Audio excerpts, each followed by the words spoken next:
Wala bang inumang naganap nung gabi na yon? Kasi nakarinig ako na parang may nag-iinuman. Meron po. Hindi ba niya nakalimutan na isara ang pinto? Hindi po siya naglalak ng pinto. Hindi. Kasi nga, wala akong nakitang lock sa pinto. So, nakabukas ang pinto. Oh my God.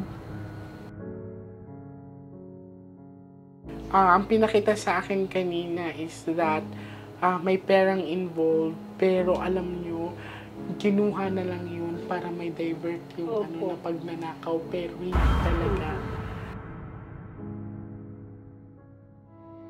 Tatawid tayo. Sino ang tatawid sa inyo? Pababalikin ko kayo. So, pababalikin ko kayo ngayong Friday. Ha? Ang sinabi dito, kakilala niya. Hindi po pagnanakaw talaga yun.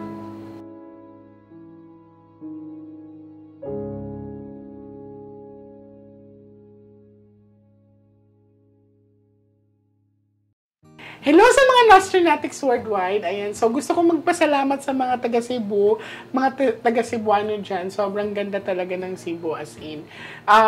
Isa sa mga dahilan kung bakit ako bumabalik sa Cebu dahil sa lugar na Simala. Yun talaga ang pinunta namin doon. Tapos, in-invite din kami ng client. Lahat po ng prayer ko ay binigay.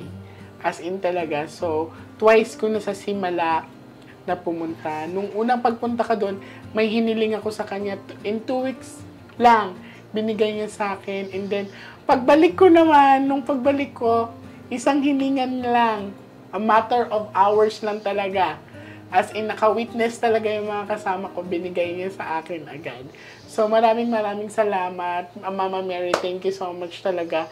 So, ngayon, gusto ko pasalamatan sila ate kasi they allow us to record the reading, no? So, meron silang gamit na dala ng kamag-anak nila. And this is the radio. Lumang radio na to, Tino. So, ito daw ay favorite ni Kuya. So, ito yung gamit-gamit niya or katabi niya. Tama? Opo, katabi. So, hindi ko na ipapakita yung picture niya. Basta I have a picture. And ito yung pinaka-anong gamit niya. Sana makipag-communicate siya. So, titingnan natin kung ano ipapakita ng mga baraha. Okay?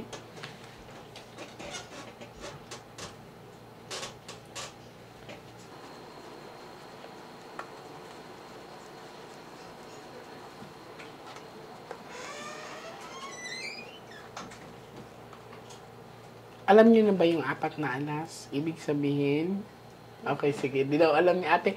Thank you for being honest. So, si ate ay nanonood sa akin.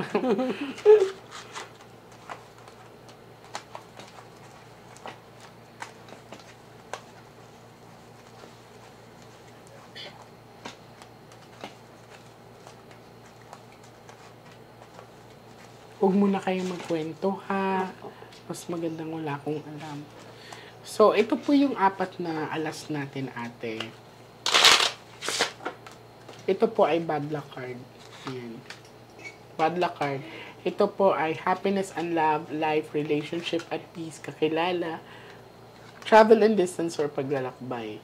Ito ay big amount of money, success, power, transaction. Okay? So, ready na kayo?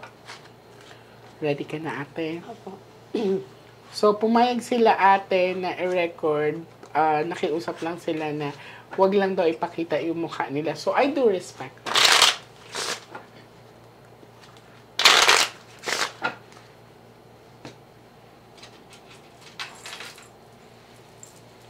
Mag-ask mo na tayong guidance, ha?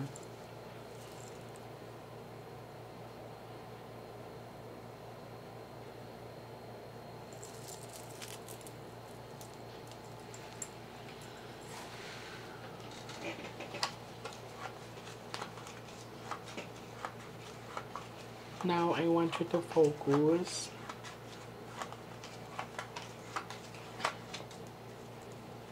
I want you to pick one card. Thank you. So, ikaw to. Kapatid mo si kuya, di ba? Opo.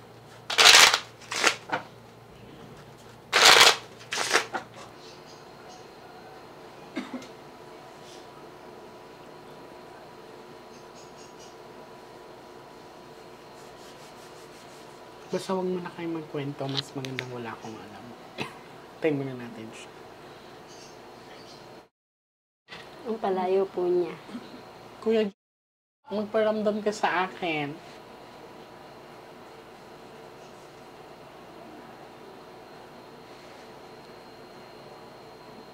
Sana tumuloy yung radio.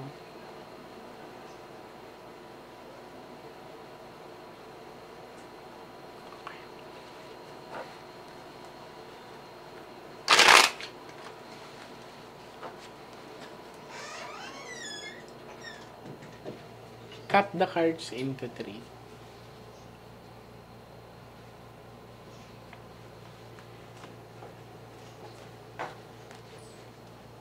Cut the cards into 3.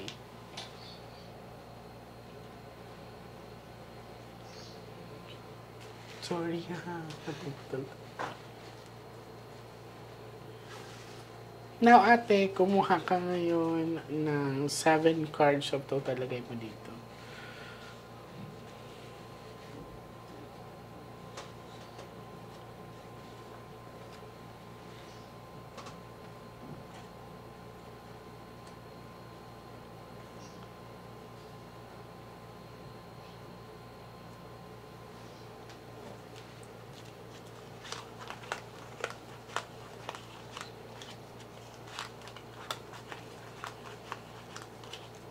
So, this is you. Pag may king dito, ate, si kuya na yan, ha? This is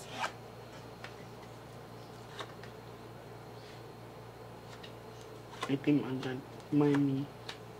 Money. Okay, so kung mapapansin nyo dito, ate, walang tao. Pero, nagugulat ako kasi, actually, nagulat ako sa first set of the cards kasi dark. May perang involved, pero hindi pa sure kung pera ba talaga or gamit. Okay? So, wala pang tao dito. Yan. Wala pang inumang naganap nung gabi na yon. Kasi, nakarinig ako na parang may nag-iinuman. Meron po. Nakarinig ako ng tawa ng inuman. Inuman po. Kasi dumayo po siya ng inuman. Oo, Inuman. lumayo po. Tapos pagka po, bumabalik po siya pag sa bahay nabibitin, umiinom pa rin po siya sa bahay. O, basta nung gabi na yon, may nag-inuman. Opo. So, sino nagsabi sa inyo? Ang kapitbahay po. Diyos ko, natatakot ako. Okay. So, nagulat ako sa cards kasi pinarinig sa akin na may inumang naganap, tapos may alak akong naamoy. So, that night is nakainom si kuya, parang lasing siya. Tapos, yung yakapin ko lang, te, ha? Baka may makita siya sa akin. May makita siya sa akin. Ito po ay gamit nung kapatid ni ate. So, nagulat ako kasi nung pagbukas ko ng baraha, may pinakita siya sa akin. May kainuman siya, may inuman, may alak na akong naamoy.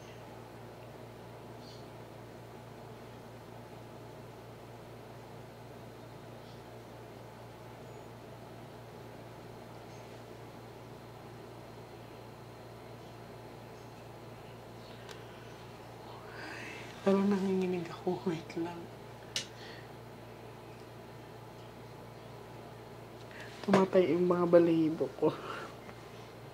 Ako din po eh.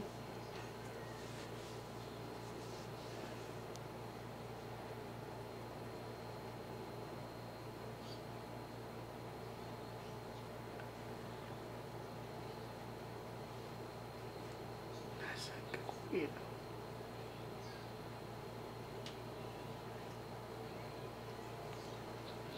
Tulungan ako, tutulungan kita.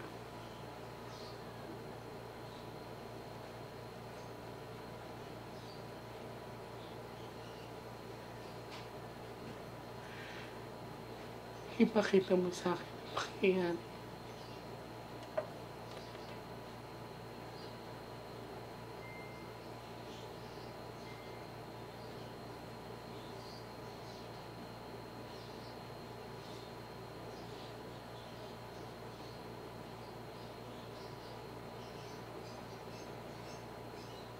Madaling araw.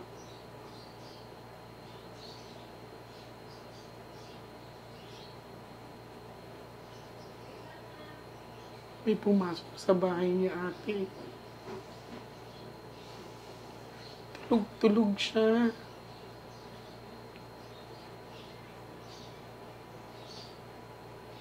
Oh my God.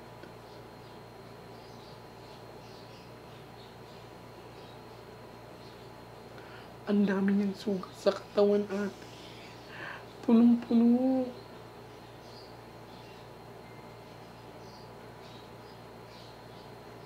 Hindi siya kalaban dahil nakahiga lang siya.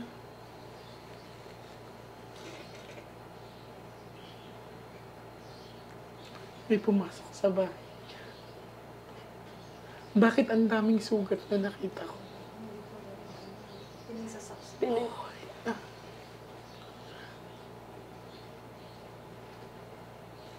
Ang daming sugat na nakita ko. Sobrang dami. Hindi siya nakalaban kasi parang tulog siya. Tingnan. Siya lang mag-isa. Opo. Siya lang mag-isa. Wala po siyang kasamang kapatid. Yun siya lang po kasi nasa bahay. Binata po siya. Wala O po. sige lang, huwag ka muna magkwento.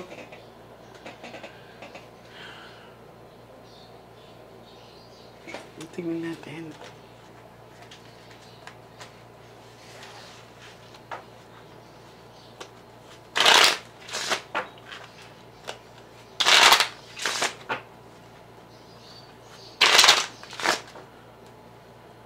Cut the cards into 3. So, ang pinakita sa akin, nung hinawakan ko yung gamit, pinikit ko yung mga mata ko. May pumasok sa bahay niya. And then, ang daming sugat sa katawan. Ang daming dugo.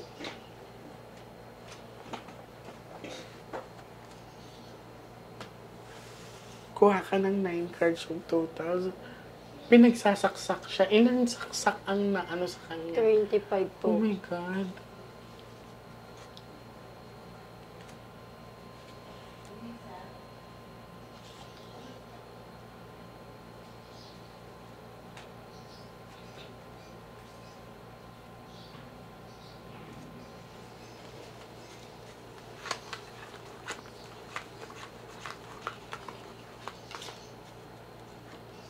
Ayan na siya.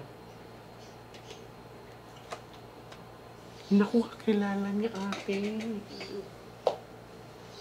Doon lang daw.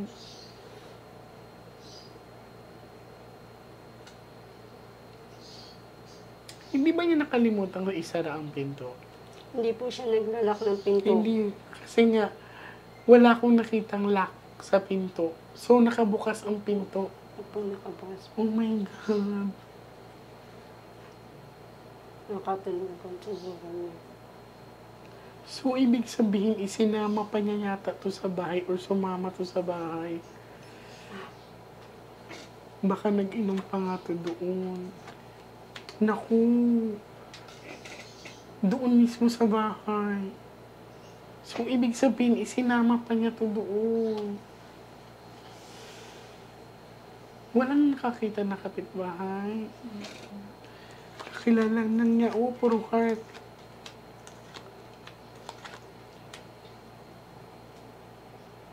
Walang ninakaw na gamit sa kanya. Bracelet po.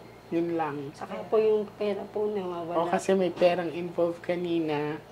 Ang pinakita sa akin kanina is that may perang involved, pero alam nyo, kinuha na lang yun para may divert yung Opo. na pagnanakaw, pero hindi talaga. Opo. So, may selosan din akong nakikita dito. No. So, may babae kasi dito. So pero ang pagnanakaw, hindi talaga siya pagnanakaw. Kasi kung magnanakaw ang pumasok, magulo ang bahay ninyo at hindi lang yun yung ano. So yun na lang yung kinuha kasi yun yung nakita na habang nag-away to dahil sa babae. So ibig sabihin nito, kakilala niya ang pumatay sa kanya. Tatawid tayo. Sino ang tatawid sa inyo? Pababalikin ko kayo. So, pababalikin ko kayo ngayong Friday. Ha? Ang sinabi dito, kakilala niya. Hindi po pagnanakaw talaga yon. Napaginipan ko po kasi siya.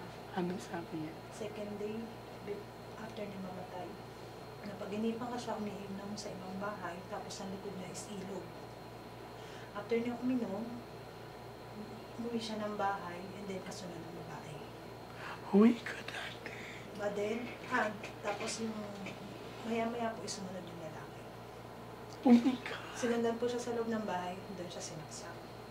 Second time po na napanaginipan ko siya, nagsalita siya sa akin, ang sabi niya, ayokong papupuntahin niya babae niya dito. Alam ko nangyayari.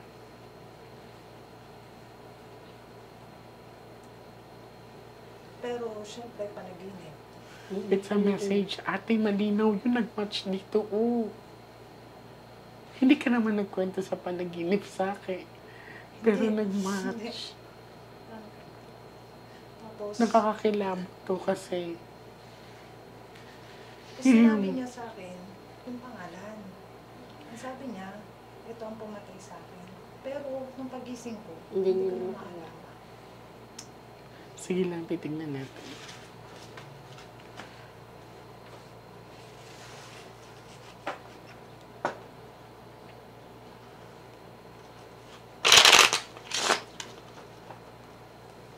Hindi pagnanakaw, ha? Opo, hindi nga po. Ano lang yun. Yun lang talaga yung nakita. So, ang pera naman niya sa wallet is hindi naman ganun kalaki. Hindi naman po. Wait lang po. Kasi kung magnanakaw talaga ang pumasok sa kanya, hindi ganun yun. Talagang magulo ang Ang dami ano. kasi yung saksak pati sa ulo. Cut the cards into 3. May galit sa kapatid mo yun. Na para ganunin yung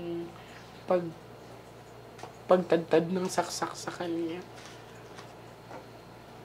Kasi hindi nakalak yung pinto. So, ganun talaga siya. Hindi siya Opo, naglalak hindi ng po. pinto. Kasi takot po siya sa multo. Hindi, Sa mga naglalak siya espiritu. ng ano, ng Hindi. gate. Yung gate. Yung gate lang, Yung pero gate. yung pinto. Hindi po siya talaga naglalak. Kasi ang sabi dito, hindi nakalak ang pinto. Opo, hindi po talaga siya So, nakita din ng mga pulis yun, walang force entry. Kuha ka ng last 12 cards.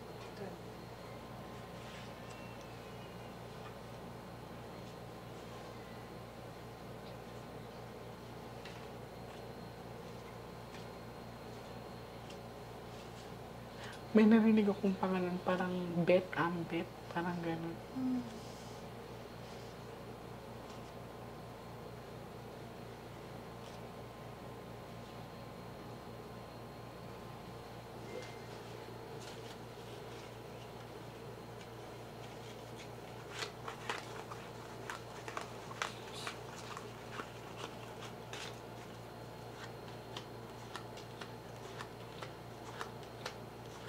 So, hindi totoong pagnanakaw ang nangyari. Show up lang yun.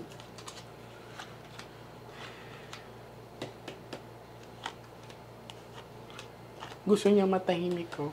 So, kuya, tutulungan kita. He wanted to be at peace. So, dito sa pinapakita,